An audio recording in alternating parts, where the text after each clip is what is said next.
1. e4, Robert James Fischer opens with the king's pawn, seeking a direct and complex battle, a fitting choice against the formidable Victor the Terrible. 1. e5, Victor Korchnoi, a gladiator of the chessboard, responds symmetrically, unafraid to enter the deep and treacherous waters of the open games against the world's best. 2. nf3, Fischer develops his knight to its most active and logical square, controlling the center and putting immediate pressure on the black e5 pawn, following the most principled path. 2. nc6, Korchnoi develops his own knight, defending his central pawn and preparing to contest the key central squares. The game is proceeding along the most well-trodden theoretical paths. 3. bb5, the Ruy Lopez. Fischer chooses one of the oldest and most strategically profound openings, aiming to build slow, long-term positional pressure against the black position. 3. a6, the Morphy defense, black's most popular and reliable response. Korchnoi immediately questions the white bishop, forcing it to decide its future in seizing a small amount of space on the queenside. For bb4, Fischer maintains the pressure, retreating his bishop to a square where it continues to exert an annoying influence on the black knight and the entire queenside. 4. nf6, the main line. Korchnoi develops his knight, challenges white's central e4 pawn, and prepares to castle his king to safety. 5. Fischer castles his king to safety with typical speed, connecting his rooks and preparing to launch operations in the center before black can fully consolidate. 5. b7, a solid and reliable developing move. Korchnoi prepares for castling and creates a solid defensive setup, ready to meet white's long-term strategic pressure. 6. 1 rupee, the rook takes up its classic and most powerful post in the Ruy Lopez. From e1, it supports the e4 pawn and prepares to play a key role in the central struggle. 6. b5, the thematic queenside expansion. Korchnoi kicks the white bishop and gains valuable space, a necessary step to create counterplay and untangle his pieces. 7. bb3, the bishop retreats to its best diagonal, from where it will continue to exert immense pressure on black's center and kingside for the rest of the game. 7. Korchnoi castles his king, removing it from the center and completing his initial development. The strategic battle is about to begin in earnest. 8. c3, the key move of the closed Ruy Lopez. Fischer prepares to build a formidable pawn center with d4, creating a solid foundation for his middle game plans. 8. d6, the main line. Korchnoi solidifies his center, challenging white's ambitions and preparing for a deep and complex strategic struggle across the entire board. 9. d4, the central confrontation begins. Fischer builds his pawn center, seizing a space advantage and setting the stage for a classic Ruy Lopez battle. 9. bg4, the sharp and provocative Bogle-Jubo variation. Korchnoi develops his bishop with a pin on the f3 knight, immediately creating tactical tension and disrupting white's smooth development. 10. b3, Fischer calmly develops his bishop to break the pin and reinforce his center. He is unafraid of the complications and ready to meet the challenge head-on. 10. exd4, Korchnoi decides to release the central tension, a critical decision. He cedes the center to white but hopes to generate counterplay against it with his active pieces. 11. cxd4, the recapture. Fischer now has a powerful central pawn duel, a long-term strategic asset that gives him a clear space advantage and attacking potential. 11. na5, the classic knight maneuver in the Ruy Lopez. Korchnoi attacks the powerful white bishop, forcing it to retreat and gaining time for his own queenside operations. 12. bc2, the bishop retreats to its ideal square in the closed Lopez. From c2, it controls key diagonals, supports the center, and is safe from harassment. 12. nc4, the knight continues its journey, landing on a very annoying square. It attacks the b2 pawn and forces another one of white's pieces to a passive square. 13. bc1, the bishop is forced into a passive retreat to its starting square. Korchnoi's opening has been a great success, as he has created serious problems for Fischer. 13. c5, the thematic pawn break. With white's pieces slightly disorganized, Korchnoi strikes at the center, seeking to open lines for his pieces and seize the initiative. 14. b3, Fischer is forced to deal with the annoying knight, but this pawn move creates long-term weaknesses on the queenside that Korchnoi will try to exploit. 14. Na5, the knight is kicked back, but its mission is accomplished. It has disrupted white's plans and created favorable conditions for black's queenside counterplay. 15. D5, a major strategic decision. Fischer locks the center, clarifying the plans for both sides. The game now becomes a race. Fischer will attack on the kingside, Korchnoi on the queenside. 15. Nd7, a masterful knight retreat and repositioning. Korchnoi prepares to reroute his knight to a more active post and opens the way for his fianchettoed bishop. 16. Nbd2, Fischer begins the classic Ruy Lopez knight maneuver, Nbd2 f1 g3, preparing to bring reinforcements to the kingside for his impending attack. 16. Bf6, the black bishop lands on a monster square. From f6, it dominates the long diagonal, puts pressure on the white kingside, and is a major thorn in Fischer's side. 17. Rb1, a necessary move to get the rook out of the bishop's line of fire. Fischer is forced to play a passive move, a clear sign that black's pressure is very real. 17. C4, the queenside assault begins. Korchnoi launches his pawn storm, seeking to rip open lines against the white king's flank before Fischer's own attack can materialize. 18. H3, Fischer challenges the pinning bishop, a necessary step before he can fully reorganize his pieces for the kingside attack.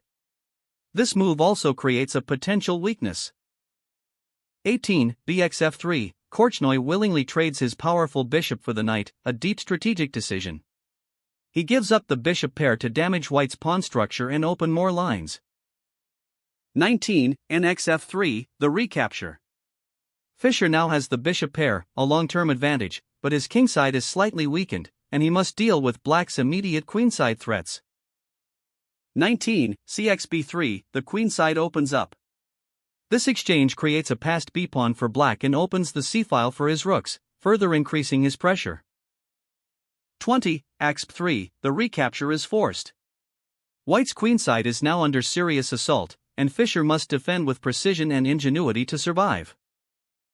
20. Qc7, the black queen takes up its ideal attacking post, putting immense pressure on the newly opened files and preparing to invade the white position. 21. B3, Fischer develops his bishop to a powerful central square, from where it controls key diagonals and prepares to meet black's queenside threats. 21. Bc3, a huge thorn in white's side. The black bishop lands on this incredible square, paralyzing white's pieces and creating multiple threats. Black is clearly better. 22. Re2, the rook is forced into a passive and clumsy defensive position. Fischer is being completely outplayed and is struggling to hold his position together. 22. B4, Korchnoi clamps down on the queenside with this powerful pawn move, creating a passed pawn and completely seizing control of that sector of the board. 23. Nd4, Fischer begins a desperate and brilliant reorganization. He brings his knight to the center, the only piece that can create some counterplay and challenge black's dominance. 23. F8, Korchnoi improves his position, bringing his rook to the central file and preparing to add more pressure to white's crumbling defenses. 24. Nf5, the knight arrives on its dream square. From f5, it puts immense pressure on the black kingside and begins to create serious counterthreats. The tide begins to turn. 24. Enb7, Korchnoi logically prepares to bring his queenside knight back into the game to help with the defense and fight for control of the center. 25. Bd4, a brilliant move. Fischer challenges black's monster bishop, forcing a decision. This move is the key to white's comeback, as it will weaken the black king's position. 25. G6, the only move, but a very sad one. Korchnoi is forced to create permanent light square weaknesses around his king, a fatal concession that Fischer will exploit. 26. Nh6+, the knight invades with decisive effect. This powerful check forces the black king to a vulnerable square and signals the beginning of white's deadly attack. 26. Kf8, the king is forced to a passive and dangerous square. It is now a permanent target for the white pieces, which are swarming to the kingside. 27. Rc1, a calm and masterful move. Fischer prepares to double his rooks on the c-file, creating a new front and stretching black's overburdened defenses to the breaking point. 27, Rack 8, Korchnoi brings his final piece to the defense, but his position is becoming increasingly difficult. The initiative has completely shifted to Fischer. 28, BD3, the bishop retreats to a powerful post, from where it controls key squares and prepares to join the final, decisive assault on the black king. 28, QA5, a risky queen adventure from Korchnoi, who is desperately trying to create some counterplay. However, this move takes the queen far away from the defense of its king. 29, Rec 2, the rooks are doubled. Fischer now has a crushing grip on the c-file and is ready to invade with decisive and overwhelming force. 29, Na5, a desperate attempt to create a blockade and challenge white's control, but Fischer has a simple and powerful solution to this problem. 30, BF1, a brilliant and deep bishop retreat. From f1, the bishop defends the kingside, prepares to attack on the long diagonal, and is safe from harassment. A multi-purpose masterpiece. 30, NC5, the position is incredibly complex, but it is Fischer who is now in the driver's seat, dictating the course of the game with his powerful and coordinated pieces. 31, BXC3, Fischer makes a key exchange, trading his bad bishop for the strong black knight. This simplifies the position and clarifies his path to a winning advantage. 31, BXC3, the recapture creates a passed pawn, but it is weak and easily blockaded. The real strength of the position lies with white's powerful attack. 32, RxC3, the rook captures the pawn, and white now has a crushing grip on the c-file. The black position is collapsing on all fronts. 32, KG7, the king tries to escape the danger zone, but there are no safe squares on the board. The white attack is coming from every angle. 33, Ing4, a precise knight move that forces more exchanges and further simplifies the position to white's advantage. Fischer's technique is a lesson in clarity and power. 33, NXG4, the forced recapture. The last of black's active minor pieces is removed, and white's queen is now completely unopposed in its attack. 34, QXG4, the queen lands on a devastating attacking square.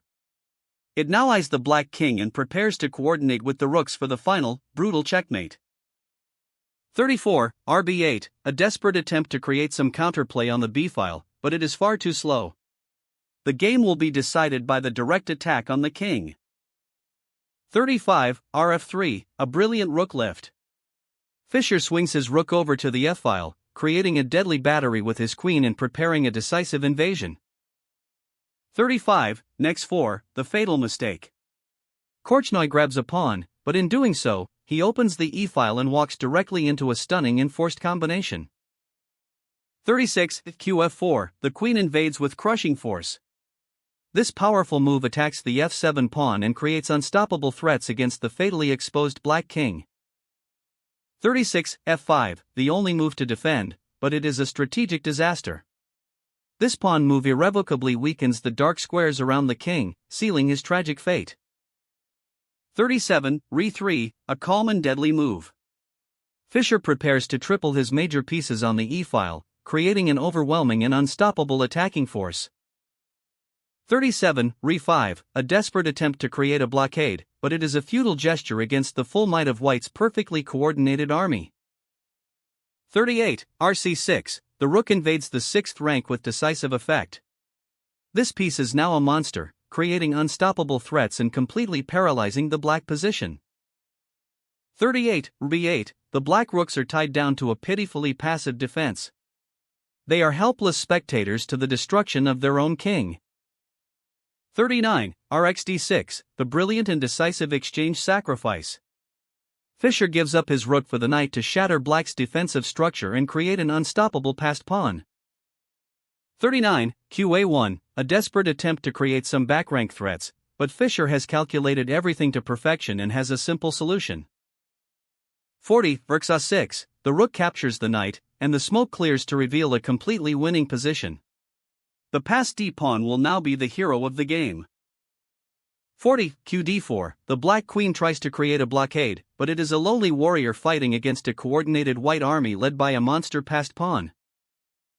41. rd3, a calm and precise rook move that attacks the queen and prepares to escort the d-pawn to its queening square. Fischer's technique is flawless. 41. qb2, the queen is forced to retreat, a clear sign that black is completely on the defensive, with no counterplay and no hope of survival.